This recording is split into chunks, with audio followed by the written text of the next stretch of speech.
spectacle de tous les instants. À chaque soir de course les vendredis. The greatest show on dirt. This is the main event you were all waiting for. C'est ce qu'on attend depuis le début de la soirée. Cette finale, 25 tours chez les Empire Super Sprints. Mesdames et messieurs, voici les bolides que vous attendiez tous. Les bolides Empire Super Sprints.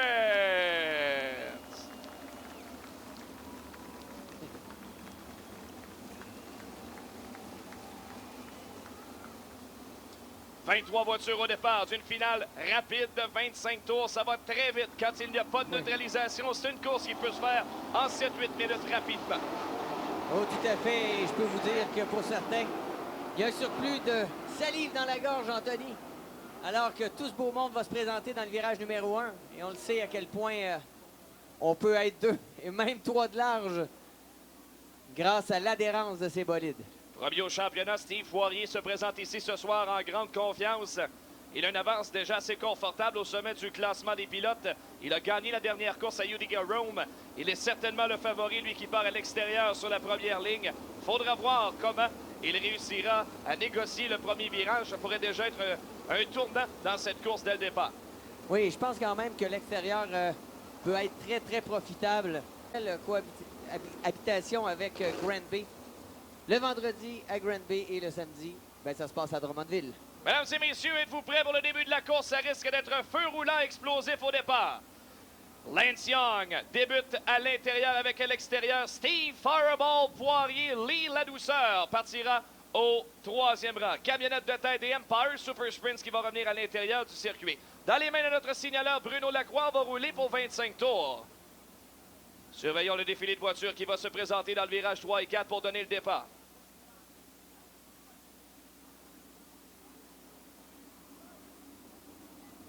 Voyons le départ dans le tournant numéro 4 avec Young. Et voilà qui donne le départ. C'est parti chez les Empire Super Sprints. Oh, Marlene a vraiment pris un départ incroyable. Oh, Poirier, wow, par l'extérieur, qui réussit à prendre la tête, tout le monde l'avait prédit. Excellent départ de la part de Steve Poirier. Lance Young dans le 17J. Au 2e rang, Lee La Douceur, qui est 3e. Ça n'a pas changé dans l'ordre. Et Poirier déjà creuse l'écart après un tour. Exactement. Et Lance Young, qui lui n'a pas eu le choix justement de respecter la trajectoire intérieure dans le premier virage. Ce qui fait en sorte que, bon, on a vu Steve Poirier avec un rythme incroyable. Et là, l'avance se crée de façon significative, Anthony. Oui, Poirier déjà 2 tours d'avance. Attention, là, plusieurs bagarres dans le milieu du peloton alors que Poirier, Young, La Douceur dans l'ordre. Et par la suite, on a Paul Kenny, Paul Piconin, Jeff Cook, Kevin Ward, Alain Boisvert, Jason Barney et Alain Bergeron dans le top 6. Et justement, Alain Bergeron qui justement touché à Alain Boisvert, qui débrouille pas bien pour cette première course alors qu'on le voit pointer en 7e position.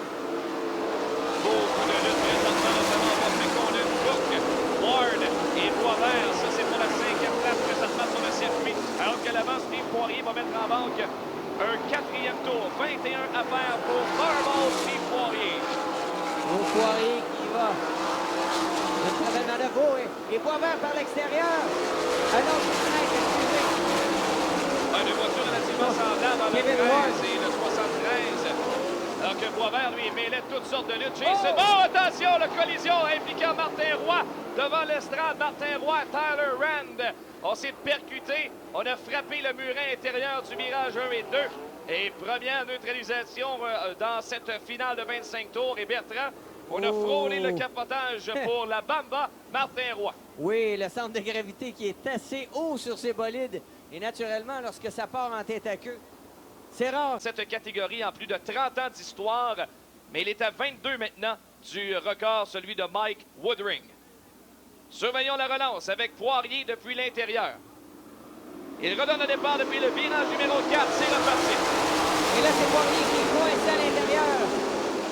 Et lorsqu'on regarde, Lance Young est incapable de reprendre la première place. Et Poirier qui, lui, se sauve à l'avant du peloton. Bonne stratégie de la part de Steve Poirier de prendre l'intérieur et d'ensuite aller se réaccrocher sur le cordon extérieur. La trajectoire plus collante de l'extérieur du tracé. Un excellent départ pour Steve Poirier dans le 28. Lance Young.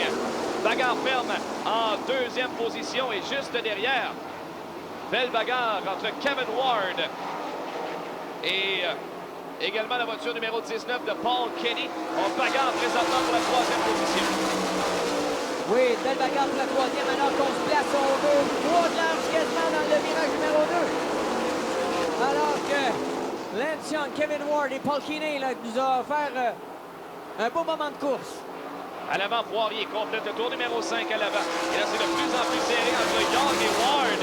Ward est tout près maintenant. Le voilà qui tente l'intérieur au départ de Young qui revient se positionner à l'extérieur. Et on le voit bien, hein, la trajectoire extérieure du virage numéro 2, c'est définitivement cet endroit que les bolides sont les plus rapides. Naturellement, on braque le volant un peu trop. Et là, ben, la voiture s'écrase, perd en rapidité. Et à ce moment-là, ben, on ne peut pas bénéficier d'une bonne sortie du virage numéro 2. Et ce qui empêche justement Ward de pouvoir passer Young.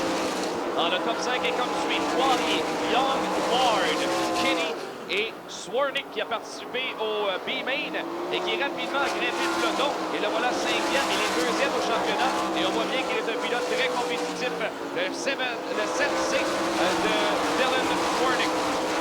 Et pour ceux qui suivent Alain Boisvert, eh bien naturellement, sa relance a été un peu plus laborieuse. Il est descendu en 11e place pour la voiture numéro 73. Alors que Poirier, lui, va déjà rattraper des retardataires. Et ça, on le sait à quel point ça joue énormément. On a vu combien de courses, alors que le malheur a rattrapé le peloton, et bien se faire piéger. C'est là que la science de course, Anthony, rentre en ligne de compte. Et Young qui conserve pour le moment sa 2e place. Et attention, Ward qui passe à l'attaque à l'intérieur. Et Kevin Ward revient se positionner devant Young. Et Young qui revient rapidement à la sortie du virage numéro 2.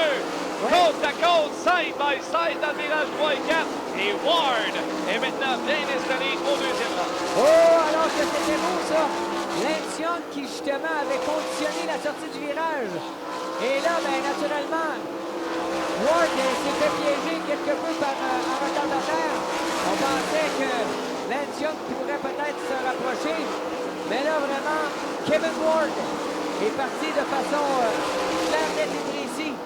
Oh, il a une voiture très rapide, hein, Kevin Ward, et ça pourrait se jouer dans les retardataires. On a franchi le cap de la mi-course. Il reste 12 tours à faire pour Steve Poirier. Et il avance à rétréci un petit peu dans les derniers tours, alors que Poirier négocie depuis l'extérieur à travers les retardataires. Ward Jr., Young, et maintenant c'est Kenny qui revient à l'intérieur de Young pour la 3e position parmi les retardataires maintenant. Et Ward qui est allé un peu large à la sortie du virage numéro 2. Et là, ben, naturellement, on l'a échappé d'elle. On est vraiment à la limite.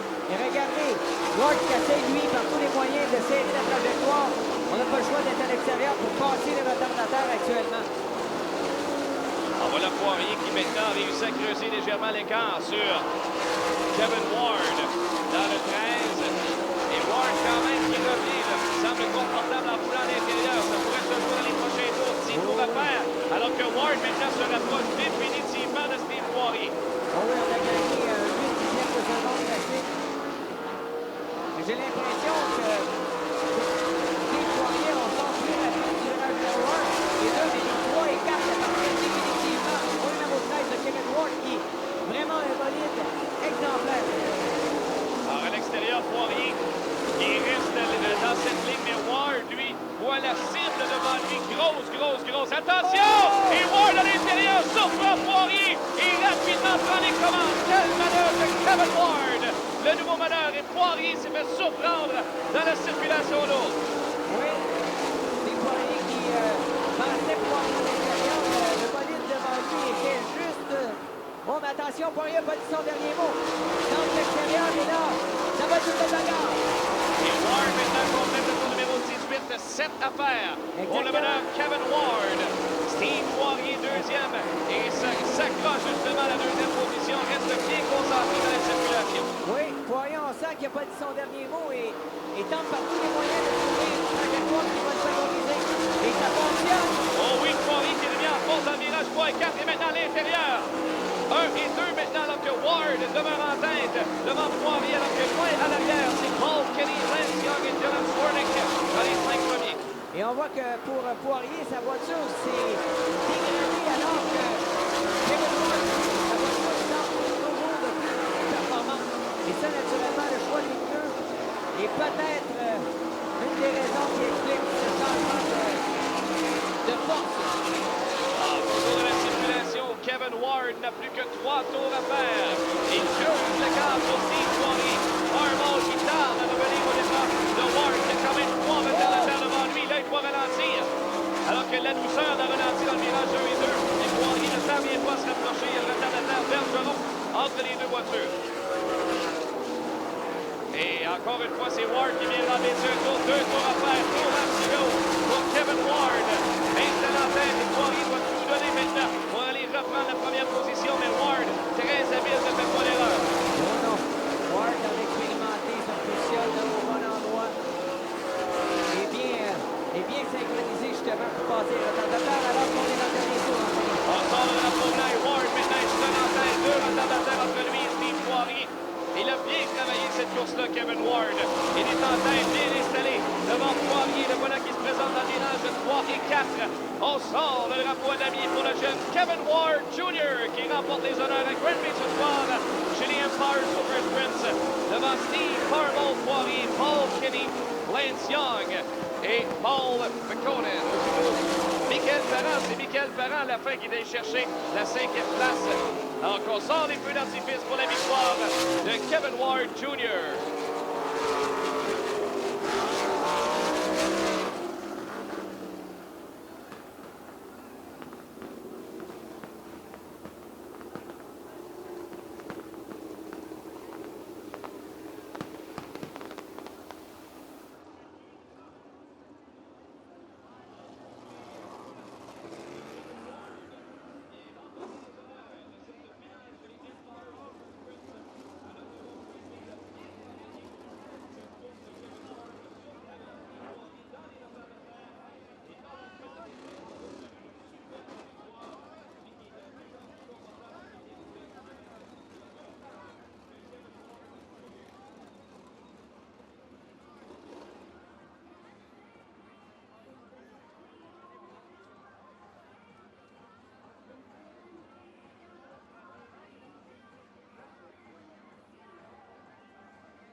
De cette finale Empire Super Sprints à l'Autodrome Grand Bay, le spectaculaire numéro 13, number 13, Kevin Ward Jr.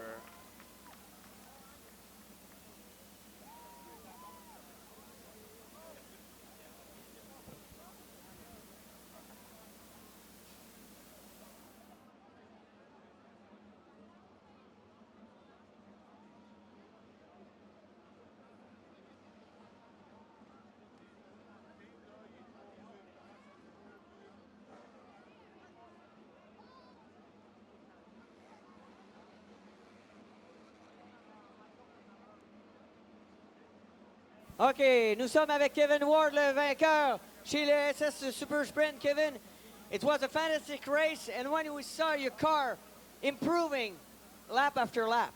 Yeah, the car was just getting better and better as the race went on, and I don't know, I'm speechless. The thing was fast, it was good, and I don't know, it's what we've been needing. We have had a horrible beginning to the summer, and this is great. And talk to us about this pass on Steve Poirier. It was on the traffic, it was a really tricky one. Yeah, I seen him getting caught up with one car there, so I just left this thing matted right to the floor and just got underneath him, and that's what I wanted to do, and I was just hoping he would stay behind me, and that's what happened. So everything is there to like the Autodrome Grand Bay. Yeah, I like this track. It's definitely a fun place to race at, and tomorrow we'll be headed over to Drummondville and try that out for a win there too. Mesdames et messieurs, une bonne main d'applaudissements. Kevin Ward, qui va faire la pige du moitié-moitié. Et Kevin Ward a pigé le